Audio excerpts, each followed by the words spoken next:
Magandang gabi sa ating lahat. Narito ang weather update sa araw ng Sabado, August 10, 2024. Kung makikita po natin dito sa satellite imagery po natin, southwest monsoon pa rin or hanging habagat ang umiiral dito sa habuan na Luzon, western section ng Visayas at Mindanao. Dahil dito asahan po natin mahaharanas ng maulap na papawidin na may mga halat-kalat na pagbulag dito sa may Ilocos Region, Zambales, Bataan, Occidental Mindoro, pati na rin dito sa may Palawan. Asahan naman natin for Metro Manila at nalalabing bahagi ng ating bansa, magiging maaliwalas ang ating panahon pero asahan din po natin mataas ang tsansa ng mga paggulan sa hapon at sa gabi dulot ng mga localized thunderstorm. Sa ngayon, wala naman tayong pinamatayang low pressure area or bagyo na possible na mahapekto dito sa ating bansa. Pero kung makikita po natin, dikumpul po tayo na kaulapan dito sa may Taiwan area. At ito po binabantayan po natin kung magiging isang ganap na low pressure area sa mga susunod na araw.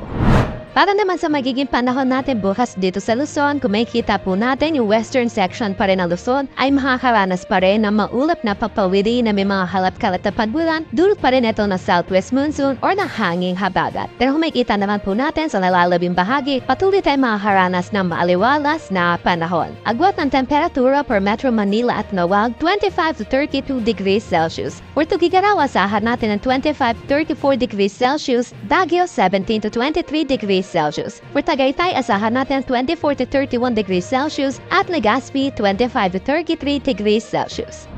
Para naman dito sa may Palawan, Visayas at Mindanao, asahan po natin magiging maaliwalas ang kanilang panahon dahil sa paghihina po nitong southwest monsoon or ng habagat. Asahan po natin makaharanas po tayo ng maaliwalas sa panahon pero mataas ang tsansa ng mga pagbulan sa hapon at sa gabi dulot ng mga localized thunderstorm. Agwat ng temperatura per Kalayaan Islands of Puerto Princesa, 25 to 32 degrees Celsius. Para naman dito sa Iloilo, asahan natin ang 25 to 33 degrees Celsius, Cebu 26 to 33 degrees Celsius, at Tacloban 25 to 32 degrees Celsius. For Zamboanga, asahan natin ang 25 to 34 degrees Celsius, Cagayan de Oro 25 to 32 degrees Celsius, at Davao 25 to 33 degrees Celsius.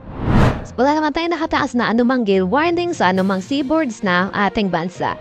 Dahil naman tayo sa magiging panahon natin sa susunod tatlong araw sa mga pinagsyudad po natin, asahan po natin dito sa may Luzon, asahan po natin makaharanas pa rin tayo ng maaliwalas na panahon. Pero saan din po natin may mga paggulan po tayo sa madaling araw, and then maaliwalas po ang ating panahon, then babalik po ulit ang mga paggulan sa hapon at sa gabi dulot po ng mga localized thunderstorm. For Metro Manila, saan po natin agwat ng temperatura 25 to 32 degrees Celsius, Baguio City 17 to 23 degrees Celsius, Legazpi City 25 to 32 degrees Celsius. Para naman dito sa Metro Cebu, asahan po natin ang 25 to 33 degrees Celsius, Iloilo City 24 to 33 degrees Celsius, Tacloban City 25 to 32 degrees Celsius. Asahan din natin dito sa Mindanao magiging maliwalas din throughout the 3 days. Agwat ng temperature for Metro Davao 25 to 33 degrees Celsius, Cagayan de Oro 25 to 33 degrees Celsius, Zamboanga City 25 to 33 degrees Celsius.